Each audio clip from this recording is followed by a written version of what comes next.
Hi campers, my name is Paul Hughes, I am the Lord of Leisure, and welcome to a not really aftermath video, simply because it's quite a bit after I've seen a couple of films, and in a strange little way, this is kind of a rush job, because literally, in a few hours' time, I will be sitting my ass in the local cinematic emporium to watch Avengers Endgame, and to be perfectly frank, yes, the hype for this and everything else has just been building up through the roof. And there has already been some things, that people have tweeted out, obviously from watching, the film a day or so ago at special preview screenings at Disney and so forth, and they've just basically said it's better than Avengers Infinity War. Yikes! That's the kind of thing, when the bar gets raised that high, and then they say they exceed them. That's saying something. So, you could say all aboard the hype train! Woo woo! And me being one of the idiots going to see a screening at midnight, then I'm aboard the hype train already. But before I actually go, I just wanted to touch briefly upon a couple of the other superhero films that have been out over the past month. Because I didn't. I basically went to the films and then I failed to do anything afterwards, and I've been pretty much lazy in terms of doing any content or otherwise. It is pure laziness on my part and terrible timekeeping skills. Seriously, there are days that I come home and I look at the computer, what I'm basically sitting in front of, talking to yourselves now on camera, and I go, ugh. Because there are times when you've had enough, and the last thing you want to do is sit in front of a PC. Which is kind of ironic, because then I could just sit on the sofa instead, and then load up, say, Persona 5 on the PlayStation, or Super Smash Bros. Ultimate on the Switch instead, and just do that. And even that, it doesn't feel the same as sitting in front of a PC. It's a weird thing, but a lot of people remark on this when, in essence, when YouTubers say that they're doing the work on the PC, and then they want to come away from it because it's the clear separation. I kind of feel that way about this right now. And I should get my act together. And especially for doing the reviews and everything else, because I really enjoy them, doing them for your dining and dancing pleasure. You, the viewing audience, who basically have put up with next to nothing on this YouTube channel, which I am astonished at, and even had a couple extra subscriptions recently. For what reason, I don't know, but thank you all very much, even for sticking with me, or just not even bothering to unsubscribe. You're also far too kind. And I'm going to have to try and, pull my trousers up, possibly to my shoulders, and then actually get on with something. I would go pinky promise, but let's be fair. Let's see what happens. That's probably the best way to describe it. So with that in mind, this heavily rushed thing right now is going to be about Captain Marvel, which got released at the beginning of the month, or even... Yeah, it was end of February in the UK. Actually, bloody hell, it's still only April, and right, yeah. So it's been a couple of months since it came out, and then not too long ago, Shazam from the DC universe came out this month, and I would say it was actually quite interesting to compare the two. And in terms of enjoyment and so forth. I mean, a proper review will be coming of both. But if I were to sum up what would you watch, Captain Marvel versus Shazam right now, I would easily say Shazam, because for me, I was vastly more entertained by Shazam than by Captain Marvel. And that's kind of odd, because Captain Marvel obviously was the lead up to Avengers Endgame. And it was supposed to fill in some of the gaps, in terms of how Captain Marvel came to be before then she arrives in Avengers Endgame and does whatever she's going to do. I mean, literally, I do not know until 3 hours from now when the film starts.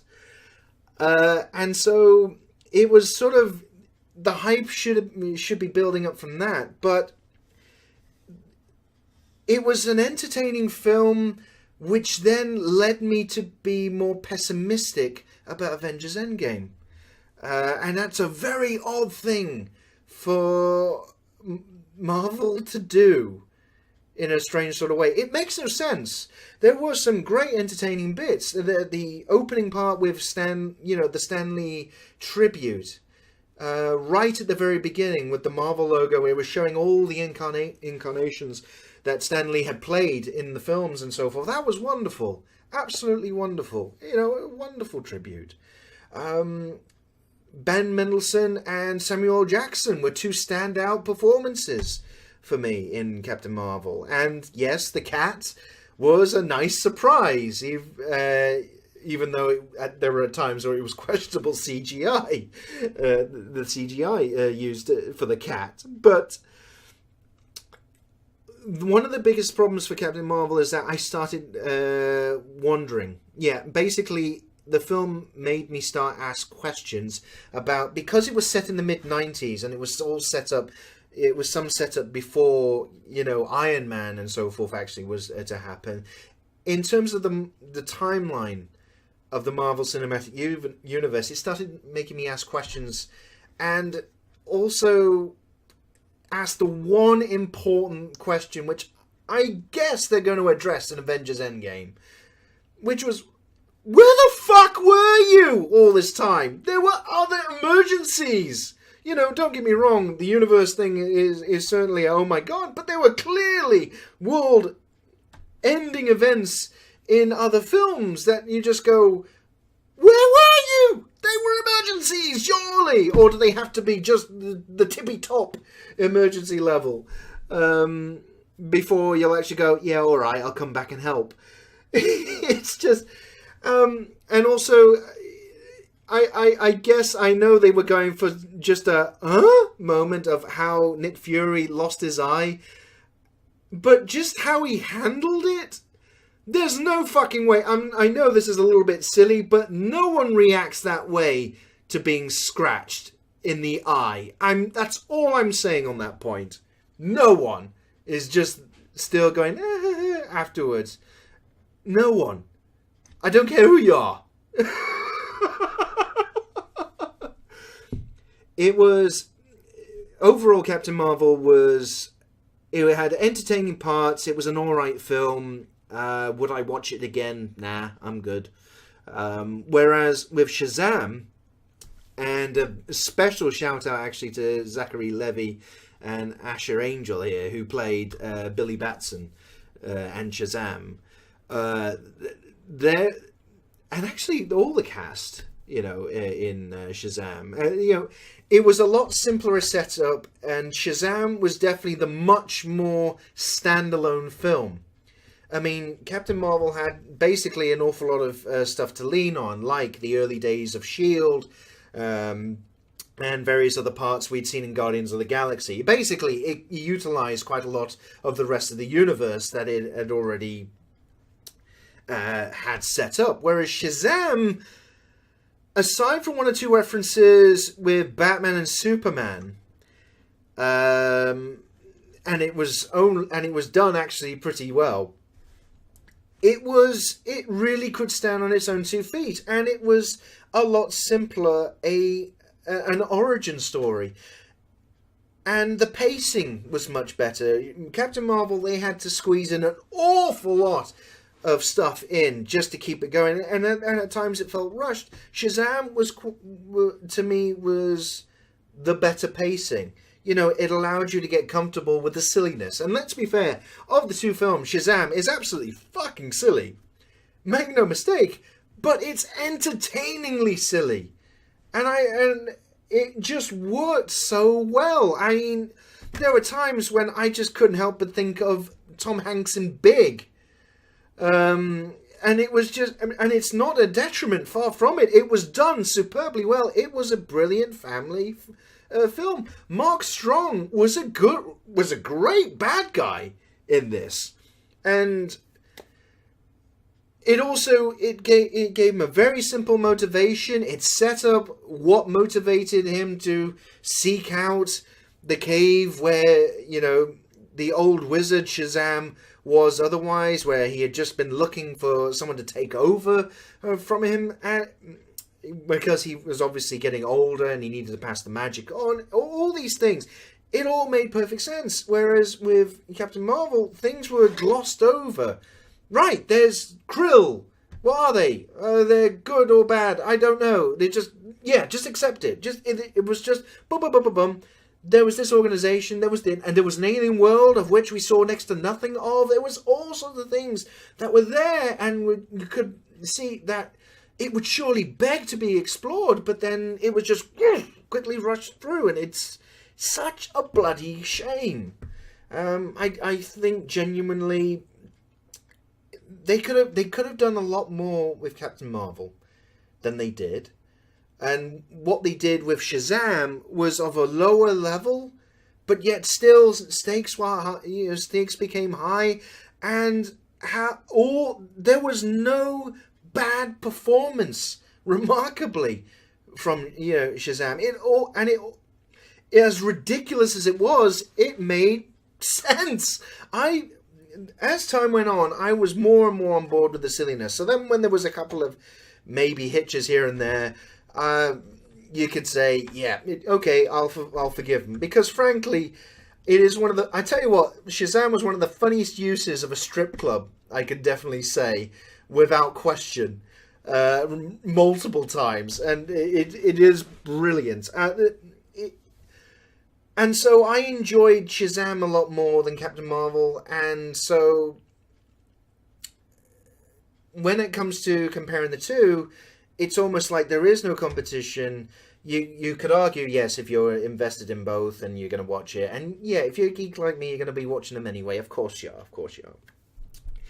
But of the two, in terms of entertainment value, Shazam definitely wins out against Captain Marvel. And so if I were to say to yourselves which one to go and watch, if you only could pick one, I would actually say Shazam. It just was much more entertaining, and I came out with a much bigger smile on my face than I did with Captain Marvel.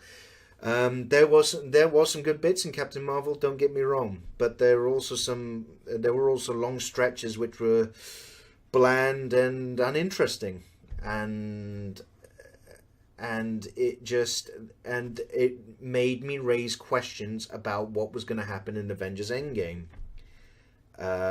because especially with what Captain Marvel becomes, that then led on to the one question of, and I know this is definitely a minor spoiler thing, so if you don't want to listen, just run away right now.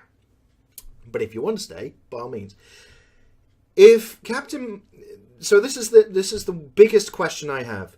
If Captain Marvel basically became Superman without any weaknesses, what's the point of the rest of the Avengers cast? Because surely she can just do it all. And that's a bit of a punch in the nuts. When, obviously, we have spent how long getting used to all these happy-go-lucky scamps, and then, there's a much more powerful being that one was missing for quite a lot of time, and then she could have easily come in and saved the day, because she seems that she had no limitations in powers.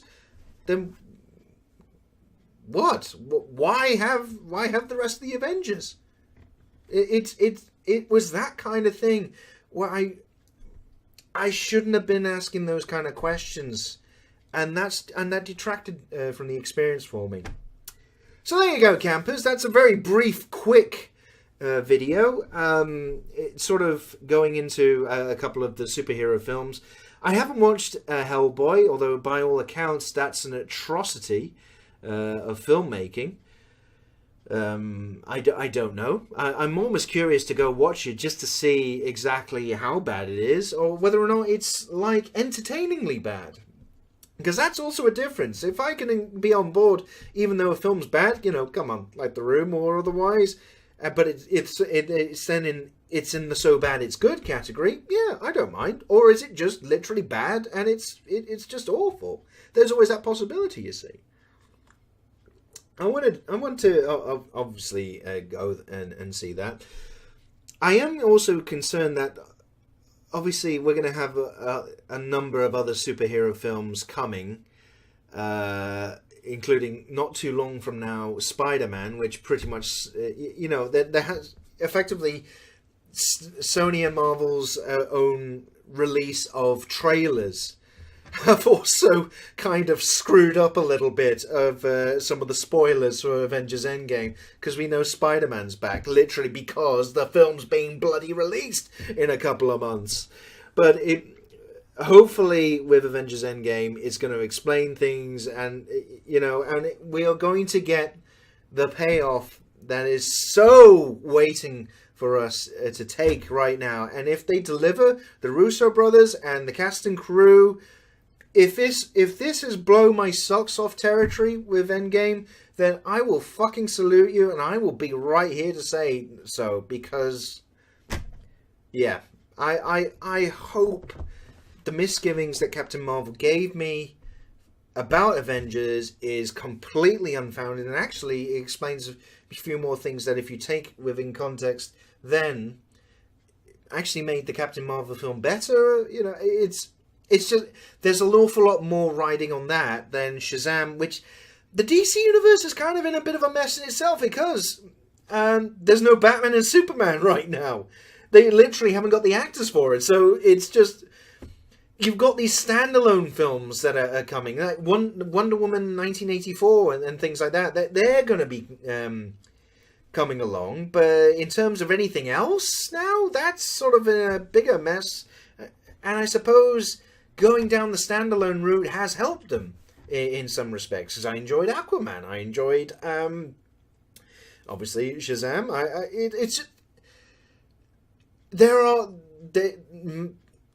Because they kind of fucked themselves up with Batman v Superman and Justice League, I get that they've got to sort themselves out, and hopefully in time that will come along. I mean, Joker is due later this year, and that looks a bit too weird. I'm not entirely on board with that one from the trailer, to be fair. I'm just saying that. But in terms of films to enjoy, Shazam, yeah, absolutely enjoyed that, and I would absolutely recommend that.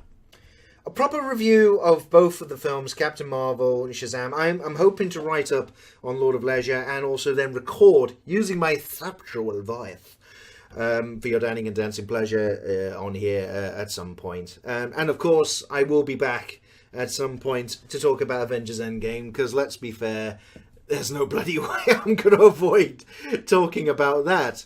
Absolutely not. Although, to be fair, it'll probably be a non-spoiler video, which is about a minute long, and then a spoiler-filled video, which is like 7 hours long, knowing my luck. Oh dear. But anyway, campers, there we go. We've had a bit of a ramble about Captain Marvel and Shazam, and also saying hello in terms of obviously being on here on YouTube finally again, doing something at least. This is a rush job. It absolutely is terrible. I freely admit this. But hopefully I will get my act together and actually plan some time out and do something properly. Because, I kind of miss doing this. But yet, as I said earlier, there was the point when I come down to a PC after being on a PC all day at work, and then it's kind of the last thing I want to do. It swings and roundabouts, basically. Cheers, anyway. So that's it, campers. I am going to get myself off to the cinema after finishing my cup of tea, and when I return, you'll probably know a little bit more about what I think about Avengers Endgame. But until next time, campers, obviously you've got all the various things. There's the YouTube channel which you're watching this on. There's twitch.tv/Lord of Leisure. There's also lordofleisure.com, which hopefully I will start updating a bit more. I managed to do a little bit of changes in terms of the site and how it looked last week, but it was just to tidy it up anyway, because it looked bloody awful. It still does, but at least it's better than nothing. Ah, dear. And hopefully we will speak again soon. Either doing Pew Pew, playing a child's card game terribly, or just in anything else whatsoever. Until next time, campers, thank you very much for joining me on this video. And until next time, take care of yourselves and each other. Bye! I'm going to push the button to stop the video now. Bye!